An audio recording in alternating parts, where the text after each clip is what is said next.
Yeah. Which I think I might say that anyone who's scared of their photos being messed up if it starts raining, please come get them. The little printouts, I'm not scared of being messed up. Yeah. I mean, the three I got were just from Office Depot. Yeah. They're not priceless keepsakes of anyone. Is this yours? No, that's Sally's. He died. I love that it's playing with. That's the cat's idea. My other cat actually curls up with Barney. In all the hectic, I forgot to print out pictures of my animals. Calvin worked last night, so he didn't want to come today, and I can't preach with that little beaver ball. Oh, trying to remember. Not. Right. Yeah. They are active little ones, aren't they? They are. I was just saying, one of the neighbors gave her a bowl of food yesterday, and now that's her best friend. Ah, food she liked. Yep, she runs up to them every time wanting to see if they have food for her. Oh, you have one? Okay. And that's yours, right? Yes. So can I put mine on top of yours? Well, let me move my stuff. Okay. I was just putting it here so I wouldn't lose it. We can also get out chairs. I don't see Daryl, or I'd ask him what the angle of the, I don't know how much.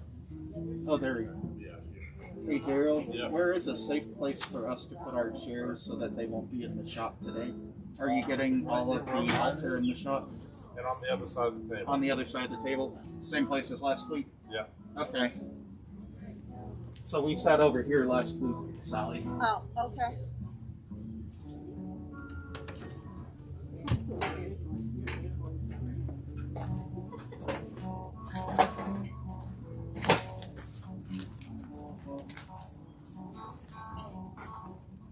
How are you and yours? Good. My daughter said yes to the dress last week. That was fun. Oh, I saw that. On Facebook. Yeah, that was quite the occasion. That looks like something she would wear. Yeah, she just lit up. There was another one that's a more fairy princess. She said, I just feel like I'm playing her. Okay. So, Okay. a year from October 1st. Yeah, we like Where are they going to live? they don't know yet. He's kind of winding up a job in Georgia, and if he can go somewhere else and stay there, or he's always apprehensive about starting in a new community, again. So there's certain communities that are easier than others. Yep, but us single-minded people, we have to stick together.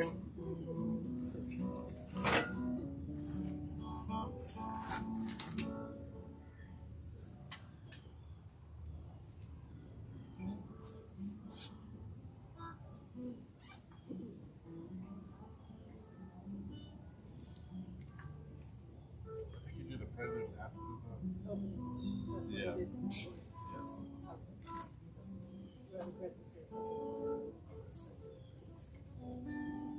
Look at you. You don't need to look at me. Okay. You're good. Once we're going. Hey, Ralph. Would you do me a favor and go over to the fellowship and ring the bell? Ring the bell? Yeah. All right. Thank you. I thought I heard it. Well, I had it on the floor.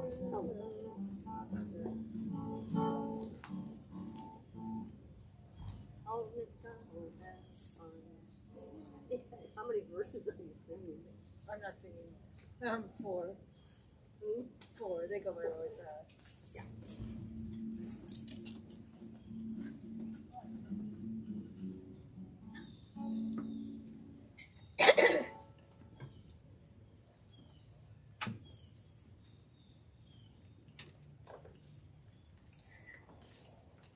Did you watch the game last night?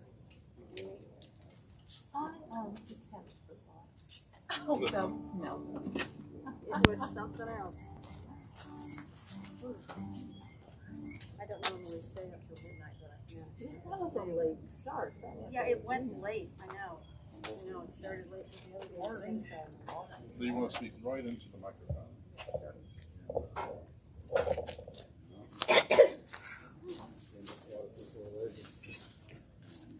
Yeah.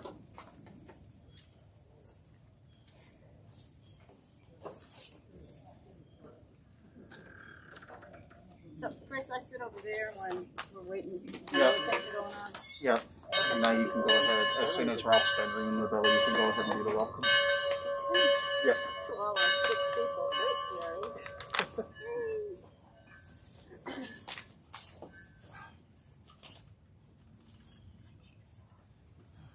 Good morning. War Eagle. Some game, huh? I don't normally stay up until midnight, but couldn't help that. My name is Sally McCree. Welcome to the Auburn Unitarian Universalist Fellowship located on occupied ancestral land of the Muskogee Creek Nation.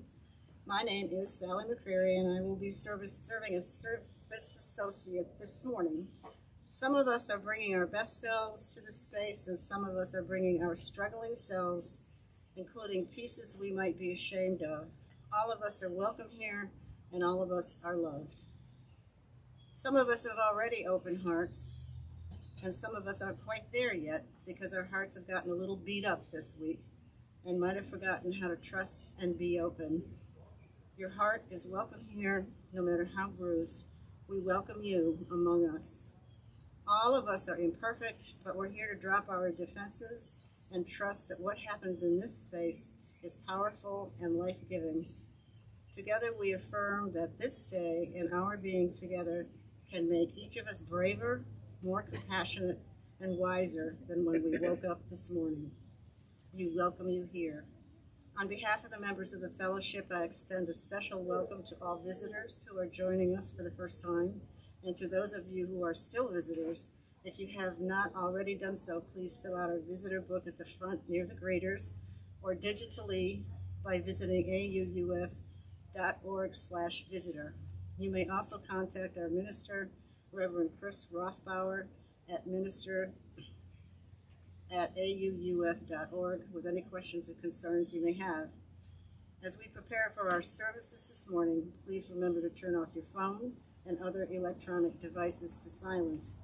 Let us move into the service, willing to be authentic with each other, honest with ourselves, and opening to connection in all its forms.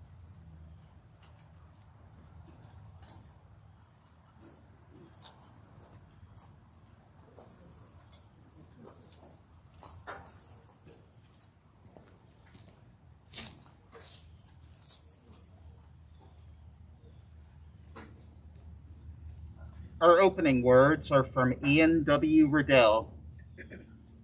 Come, hoof and trunk, tail and horn, paw and wing and claw.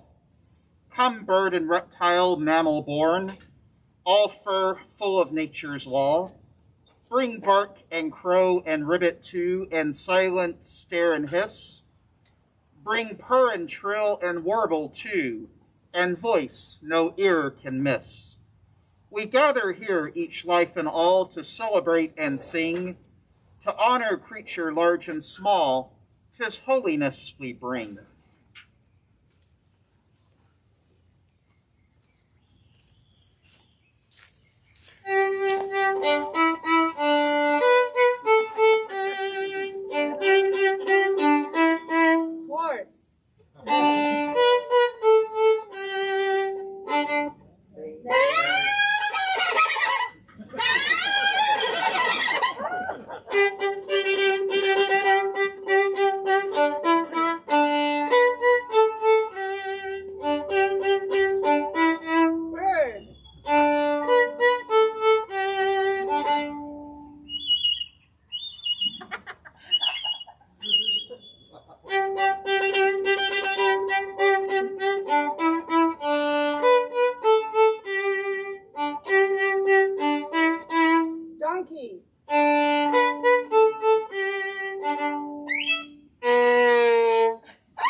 light our chalice this morning with these words from Florence Caplow.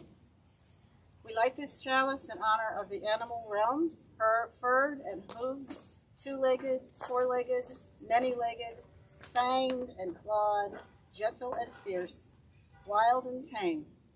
May we remember that all animals are our relatives, worthy of our care and respect.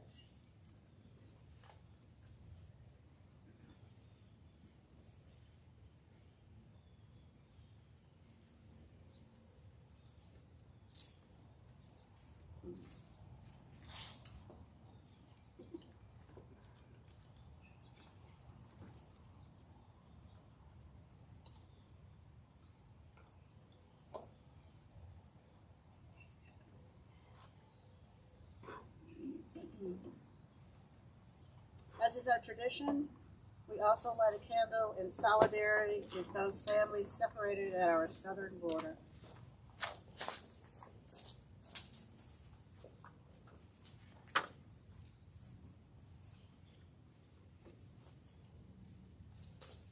Our opening hymn is hymn number 175. We celebrate the web of life.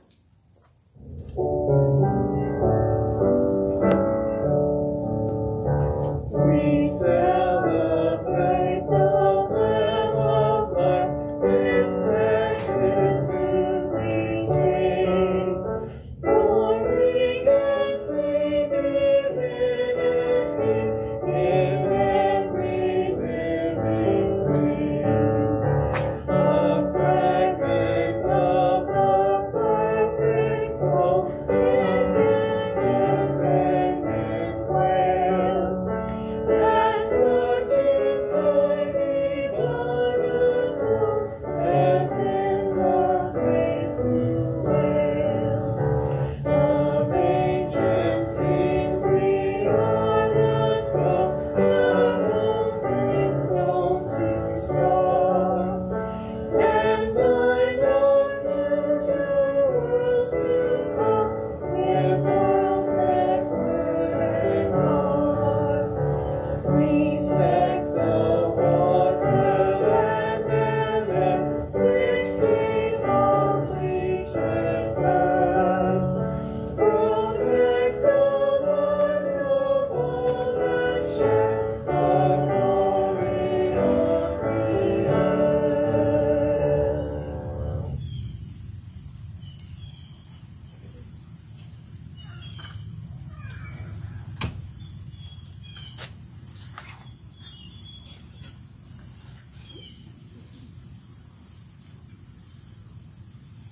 One of the ways that we proclaim the warmth and caring, oh, I need to get close to the mic, right? Got it. Oops. Shall we pull it down a little? Okay. Yeah. Boom. Is that better? Okay, sorry.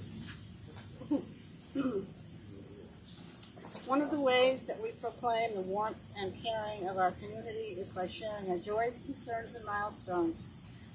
If you are joining us virtually, we invite you to type your joy, concern, or milestone in the YouTube chat box. We invite those in person to, one at a time, drop a pebble into our communal bowl during the music or meditation.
To all who shared their joys, concerns, and milestones this morning, these joys and concerns were submitted in advance. Lorna Wood submits, my poem, Best, was nominated for Best of the Net.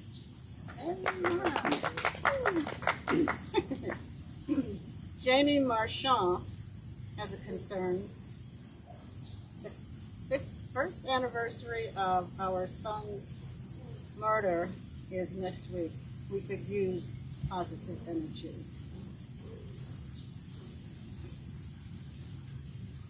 May all the joys and concerns and milestones of this community, those shared aloud and those held in silence, be received into the care and concern of all present.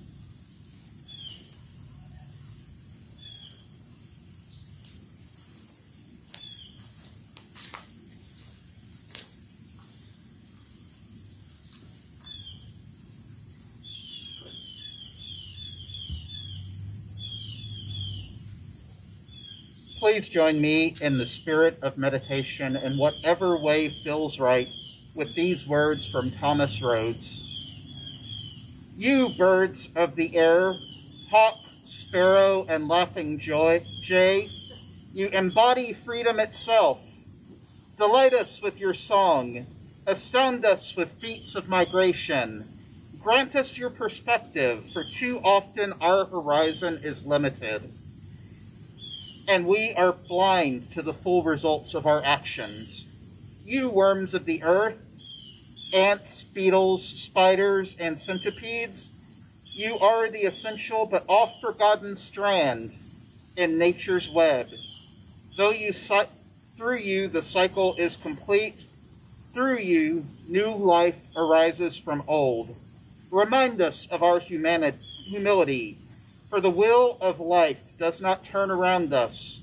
We are not the axle, but merely spokes. No less than unseen, unknown, and shunned companions such as yourselves. You creatures of the field and wood, marsh and desert, bear and bison, skunk and squirrel, weasel and wolf, too often we have sacrificed your homes in the names of progress. Or clear-cutting the forests to fill our desire, or covering the earth with tarmac, cement, and suburban lawns. Pray that we may remember that the earth was not given for our needs alone, and what we do to you, we eventually do to ourselves. You animals of the farm, horse and cow, pig and fowl, willingly or not, you give your lives for us. Your milk for the nourishment, your flesh for our sustenance. Yet too often we forget that the meat on our tables was once alive as we are. Forgive our willful ignorance, and remind us constantly to give thanks for your sacrifice. You dearest companions in our lives, dogs and cats, hamsters and goldfish, you who are with us today, and you who always will be present in our memories, you have enriched our lives in so many ways, endured our shortcomings with calm acceptance, taught us something of our humanity, taught us how to love. May we hold you in our hearts throughout the days of our lives.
blessed be.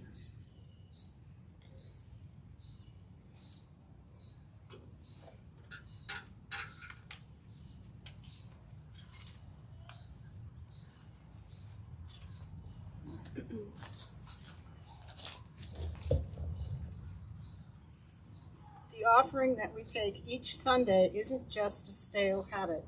It's an opportunity to recommit to this place and to this people. Our offering is an affirmation, a yes. When we give, we say yes to something we value. With our gifts freely given, may we say yes to the values of our faith. May our offering help us practice Unitarian Universalism within and beyond our congregation as tools to empower our mission. To make a donation online via PayPal, please visit auuf.org/donate. If you are writing a check, please make your check payable to AUUF with a note on the memo line about whether it is for the offering or your pledge, and drop it in the offering bowl or mail it to P.O. Box 669, Auburn, Alabama 36831. The offering will now gratefully be received.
Thanks to Lorna.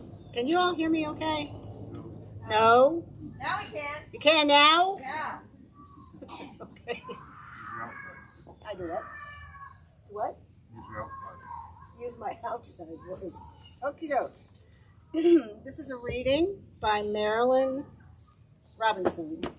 Gilead by Marilyn Robinson is a novel that takes the form of a letter or journal that a dying elderly Congregationalist minister in Gilead, Iowa, wrote to his 7-year-old son in 1956, written so that one day the boy would know something about his father's life and character.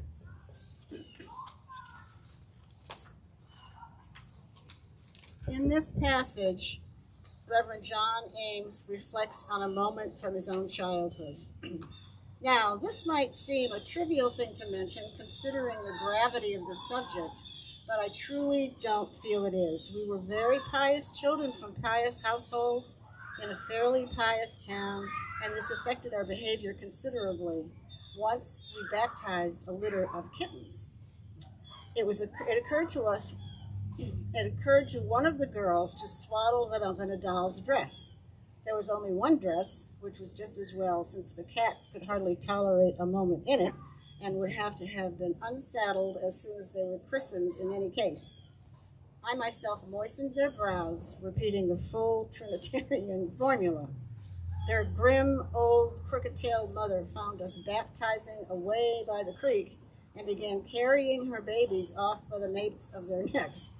We lost track of which was which, but we were fairly sure that some of the creatures had been borne away still in the darkness of paganism, and that worried us a great deal. I still remember how those warm little brows felt under the palm of my hand. Everyone has petted a cat, but to touch one like that, with the pure intention of blessing it, is a very different thing. It stays the mind. For years we would wonder what, from a cosmic viewpoint, we had done to them. It still seems to me to be a real question. There is a reality in blessing. It doesn't enhance sacredness, but it acknowledges it, and there is a power in that. I have felt it pass through me, so to speak. The sensation is one of really knowing a creature. I mean, really feeling its mysterious life and your own mysterious life at the same time. I don't wish to be urging the ministry on you, but there are some advantages to it you might not know to take account, or if I did not point them out. Not that you have to be a minister to confer blessing. You are simply much more likely to find yourself in that position. It's a thing people expect of you. I don't know why there is so little about this aspect of the calling in the literature.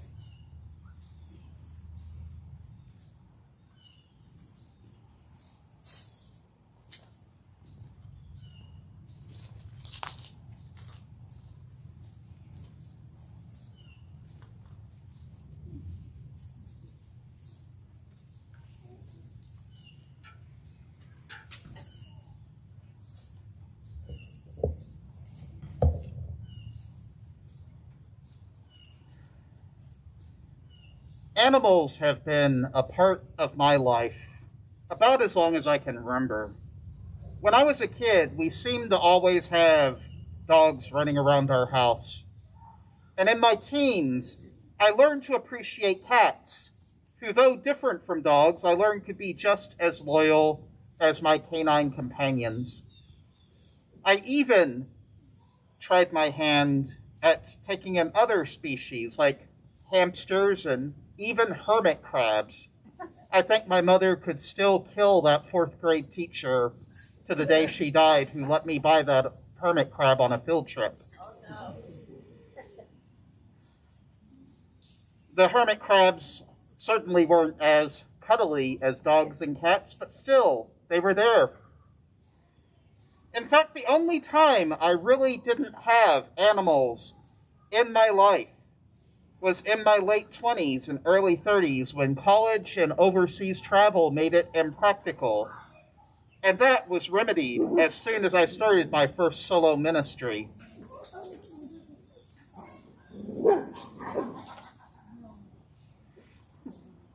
And it's okay if your animals join in the blessing today.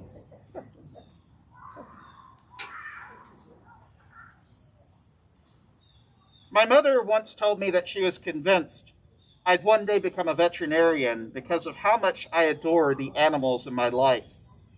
Though I never had the temperament for that, I told her that I didn't know if I could bring myself to euthanize an animal, even if it was for their own good.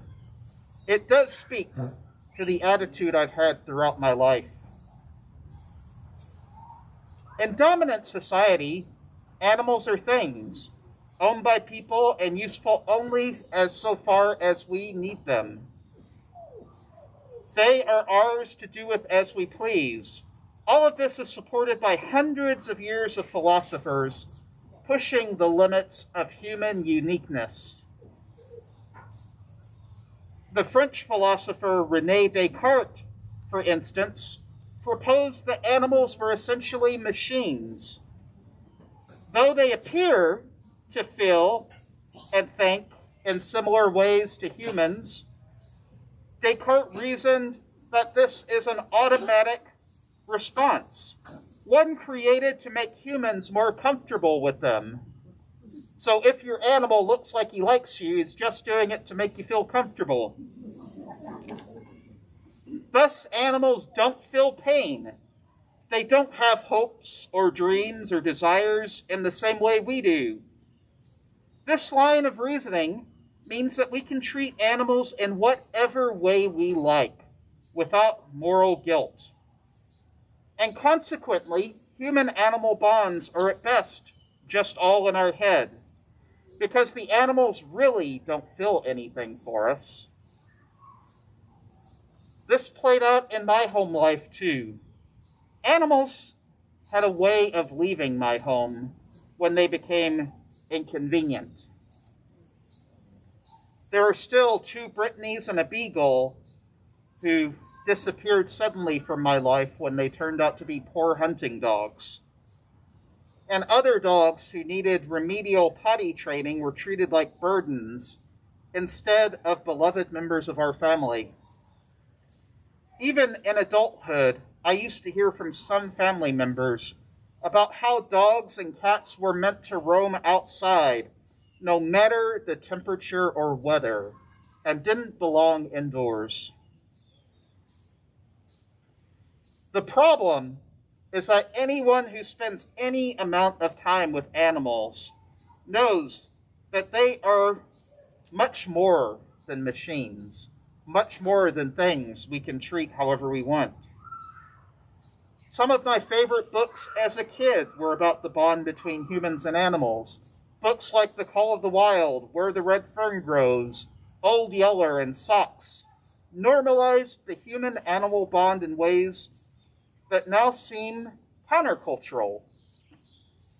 They cemented in my mind just how important my relationship with animals could be before I could learn to see them as anything else. And this lined up with my experience. My animals were so often loving companions who accompanied me through my day-to-day life, knowing exactly when I needed a soft purr or a nuzzle in my hand. Their care so often gave me a reason to go on throughout my darkest times. And when they inevitably died, my grief at their passing hung just as heavy as if they were human family or friends. To me, my animal friends aren't things or even pets, which implies ownership to me, but true companions, accompanying me through the ups and downs of my life and reminding me how awe-inspiring life could be, with the ability for creatures of different species to form relationships.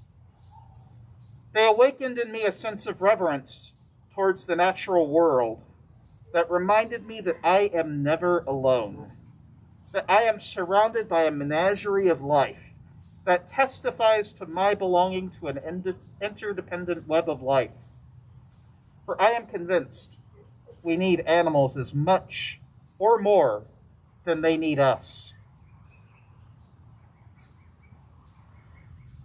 Many of you know that I recently completed an animal chaplaincy course through the Association of Veterinary Pastoral Education.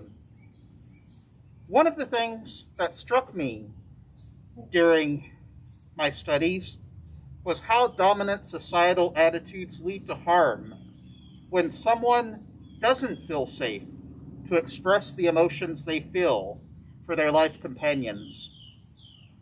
Grief is frequently disenfranchised, still living within our bodies, but unexpressed, often for decades, because the human companion doesn't have a safe place to talk about their loss. Meaning-making rituals such as obituaries, memorials, and support groups are so often dismissed, if not outright ridiculed, leaving the bereaved feeling alone, misunderstood, and abnormal.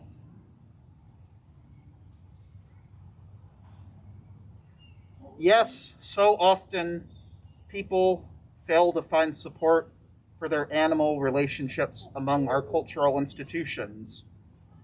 And this certainly implies to the institutions of family and friend, but often religion as well.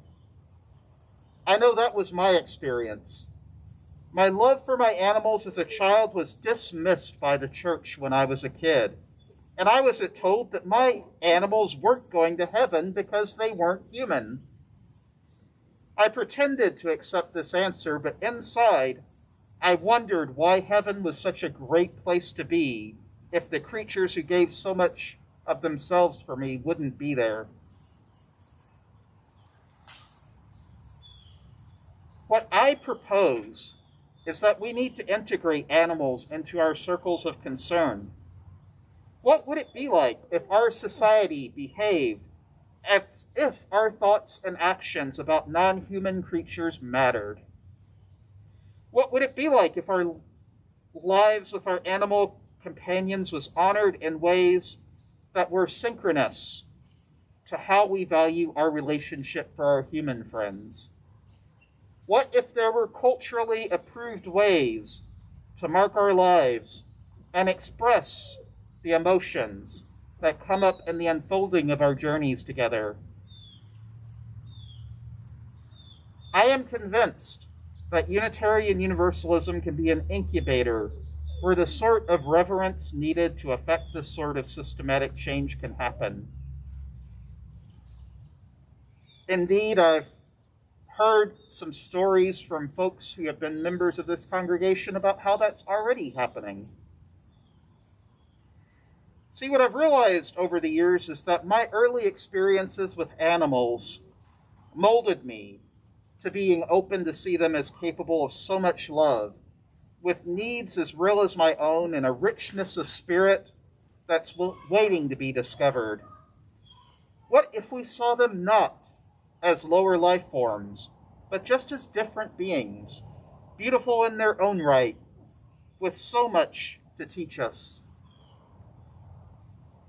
Pamela Robbins, a fellow lover of animals, suggests that we try meditating with our animals. Not literally. I suspect those of you with dogs and cats here will know that you can't really get them in the lotus position. But ask ourselves, as we are meditating, what can we learn from them? For example, as I was writing this, my cat Evander is forcing himself into my lap, kind of nudging the laptop away from my stomach and towards the edge of my knees so that he can have some cuddle time. And my beagle Courtney is fast asleep, no doubt dreaming about chasing rabbits. Maybe their lesson for me in that moment was to make sure I was taking care of myself, to take a break when I've ridden enough, and never forget that we need a little bit of love and comfort in our lives, even if we need someone to nudge the laptop away from where we can type. As Robin says, if you choose to notice, then you can find wonder in the smallest of details. Now here's the amazing thing.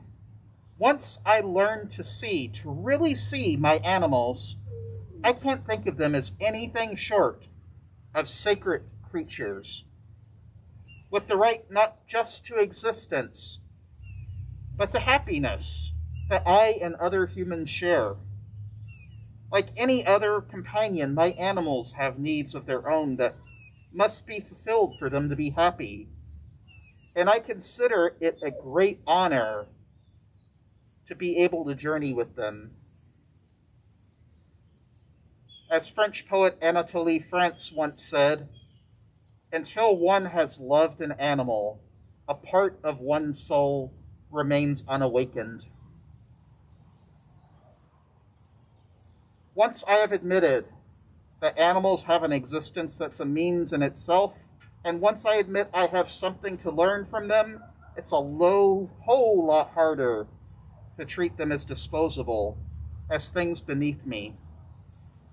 Then I really start to recognize the bond they offer as a gift.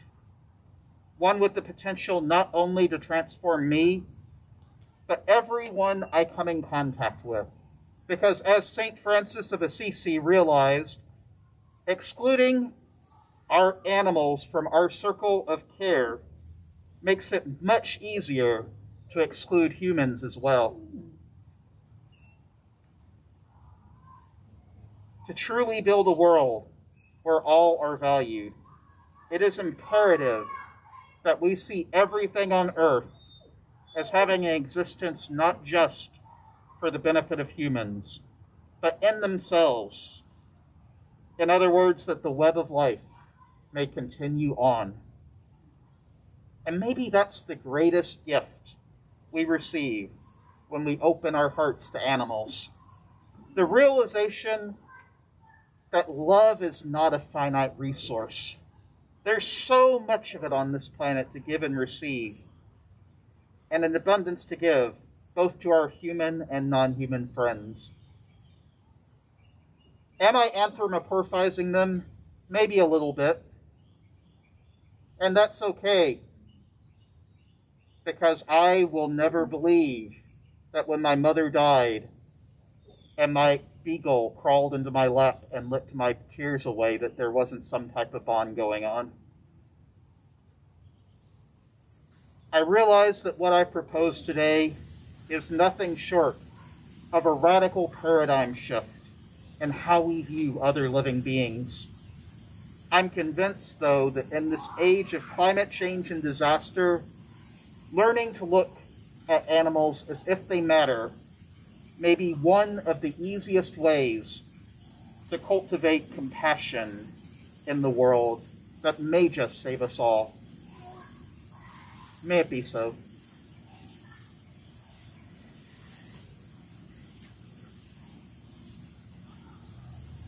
Well, now is the time you've all come here for today. It's time to celebrate and bless our animals. And I want to start with a reading from L. Annie Forrester. My furry, feathered, and scaled friends, I greet you. You come from the same life force of creation that I do, and I greet you as a sibling. May your days be filled with love and whatever else you may desire. May your tummy always be full, and may you always have a place to rest. May you have many days of love with your human friends. May you play together and work together in gentleness and respect for one another, my furry, feathered, and scaled friends.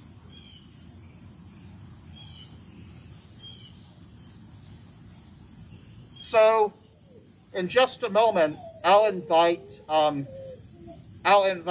our furry friends. I don't see any scaled friends, but if I've missed anyone, please feel free to bring them up, or feathered. But I'll invite you all to come up, kind of one at a time, because I know some of us are more happy to be here than others. So, before we do that, though, Sally, would you help me out with the pictures here on the altar? We're going to honor our animals that are on the altar right now. Cindy, Sally, would you look at the back of these pictures and tell me the names that are on the back?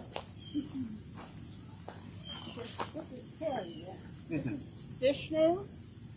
Vishnu, may you live a long, happy, and blessed life. May there be food in your belly, a warm place to sleep, and joy in your days. Puddin. Puddin, may you live a long, happy, and blessed life. May there be food in your belly, a warm place to sleep, and joy in your days. Shiva. Shiva, may you live a long, happy, and blessed life. May there be food in your belly, a warm place to sleep, and joy in your days. Eudora. Eudora, may you live a long, happy, and blessed life. May there be food in your belly, a warm place to sleep, and joy in your days.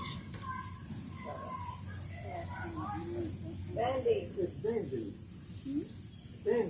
Bandy? What did I say? This one is Bandy? Oh, it doesn't have a name on it. Bandy, may you live a long, happy, and blessed life. May there be food in your belly, a warm place to sleep, and joy in your days.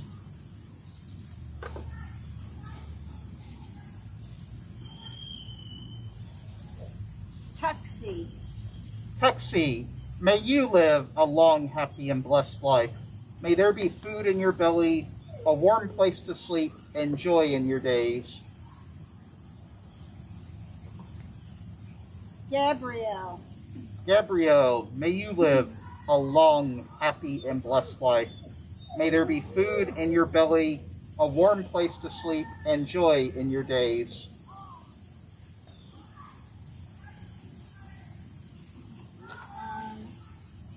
Mrs. Peel and Honey West. Mrs. Pill and Honey West, may you live a long, happy, and blessed life. May there be food in your belly, a warm place to sleep, and joy in your days. Is that for, we'll do that for you. So now, Sally, if you'll help me with the animal treats, I'm going to move the pulpit for just a moment so that there's nothing in our way. And I'm going to invite our furry friends to come up as a family, one at a time. And we'll bless you and give you a little communion wafer, a little dog-sized communion wafer or cat-sized communion wafer.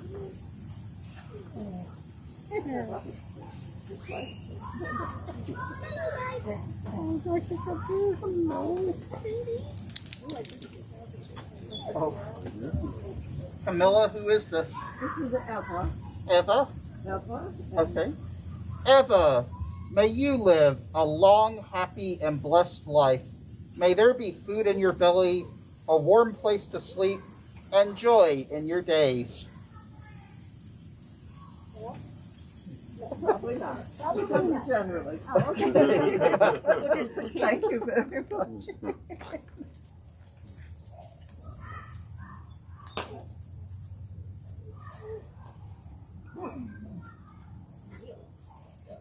I have a feeling this one's going to be Who is this? This is Onyx. Hi, Onyx. Onyx, may you live a long, happy, and blessed life.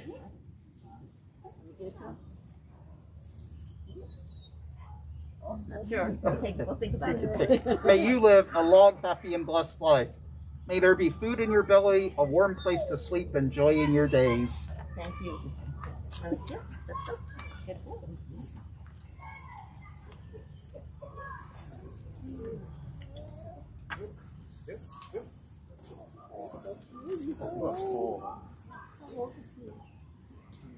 Older than the hills. Who is this, Dan? This is Everett. This is Eddie and Art, my dog. Hi, Everett. He just loves being around people. Everett, may you live a long, happy, and blessed life. May there be food in your belly, a warm place to sleep, and joy in your days. It appears that these treats I picked were not a big hit this year. blueberry treasure. Blueberry and mint flavor. Does anyone? All right. No, no. Okay. Ooh. Marjorie, who do we have here with us today? We have Marvin, but Marvin represents a great many foster cats and kittens over the past year. So he's representative. So if you couldn't hear, Marjorie said that this is Marvin, but Marvin is also representing a good deal of foster kittens this year. So Marvin, may you and all of your siblings live a long, happy, and blessed life. May there be food in your belly, a warm place to sleep, and joy in your days. And Emily, we bless you all from afar.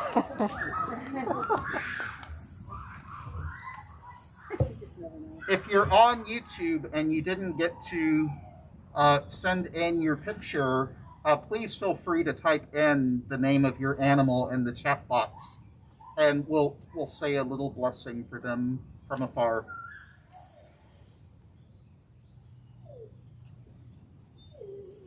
So in the spirit of love and remembrance, we also mourn those animals who have passed away this last year. Would anyone like to honor a pet that's passed away this year? I have two.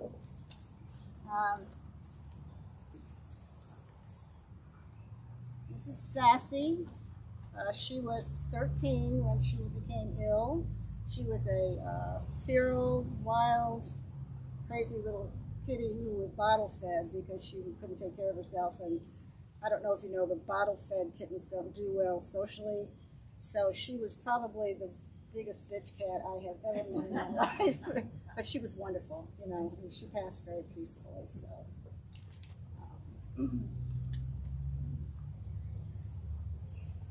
And this represents Barney. He was a feral cat that was living in a barn, and he came to our house. My grandson brought him, and he came to our house and hid under the couch for about 24 hours. And when he finally came out, I grabbed him and I put him like right here, and he was fighting and fighting and fighting, and then he went and started to purr. And he was my baby for 14 years, and he slept with me pretty much every night when he got older. He slept here, he slept here, he slept here, and it was very difficult when he died. But this is Barney, and I had to have this because I can go by in the kitchen and pat it on the head.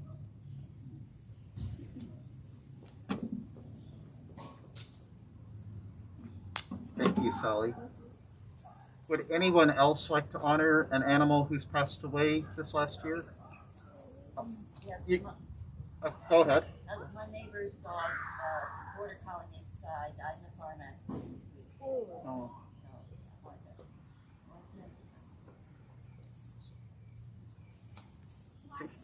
Cordelia Fry baby passed away this past spring. She was loved.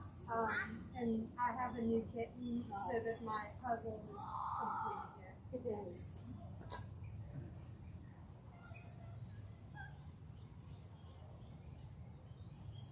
Anyone else?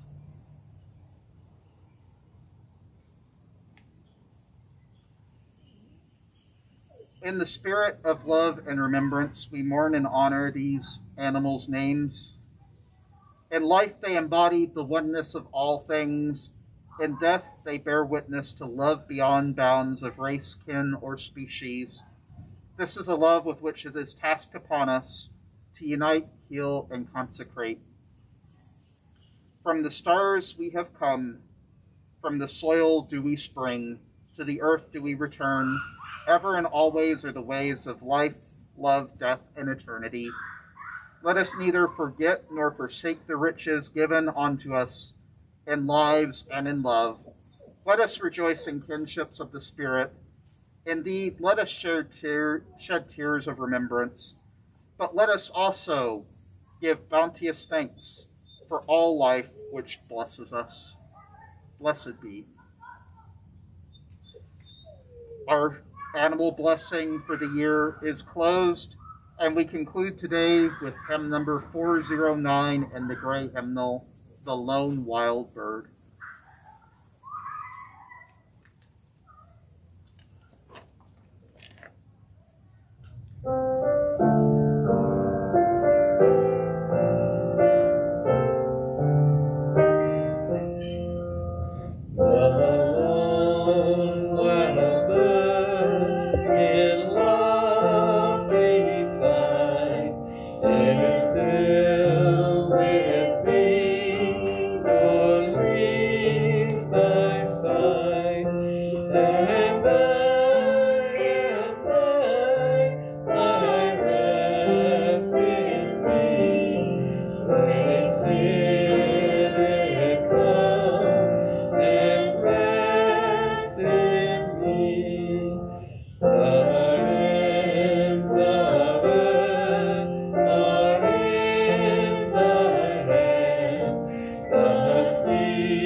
Spirit, come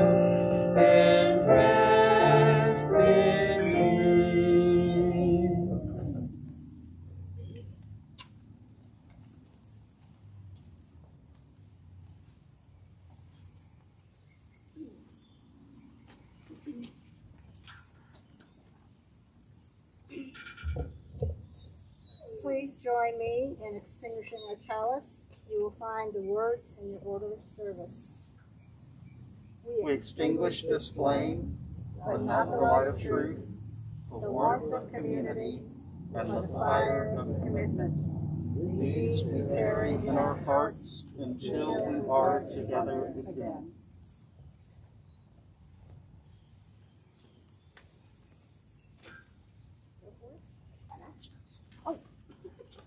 We do have one announcement from Andrew. From Andrew. There are Protect Roe v. Wade postcards on the name tag table. Please take one and mail in to Governor Ivey or to your legislature.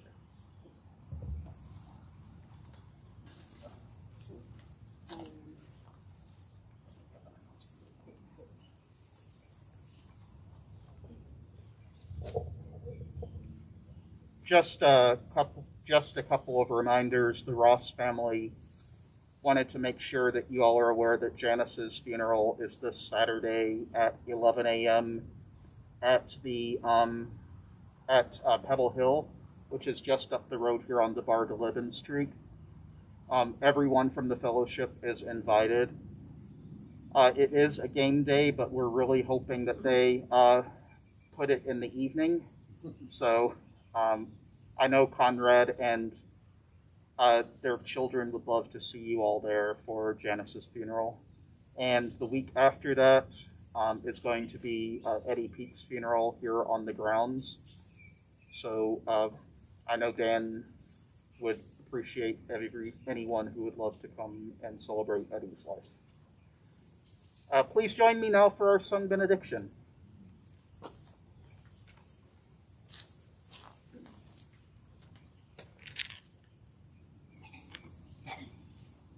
Go forth into the world in peace, in peace.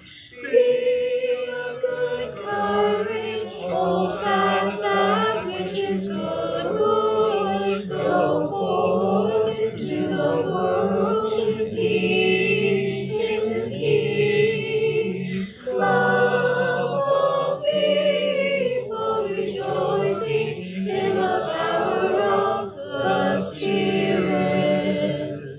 Go in peace.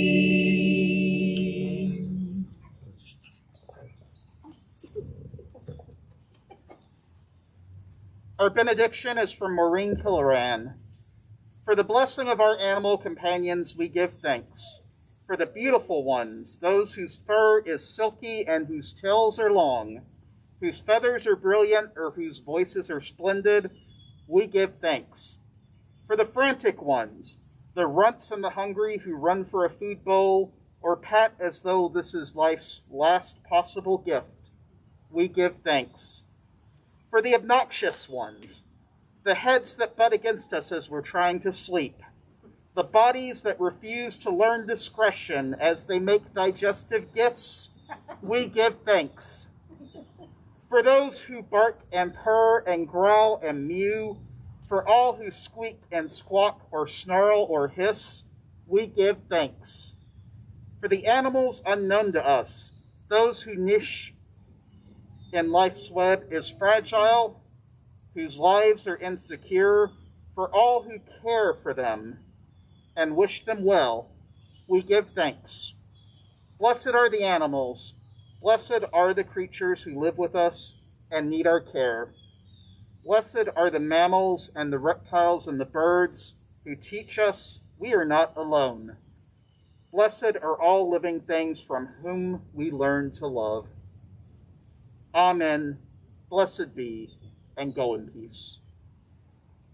And because we didn't know if it was going to rain during the service, you'll find coffee hour, I understand, on the porch, the front porch of the Bush Center today. Please help our volunteers by bringing your chairs forward as you go.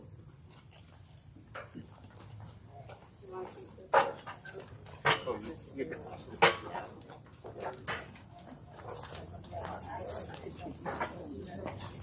Go ahead. I agree with survey.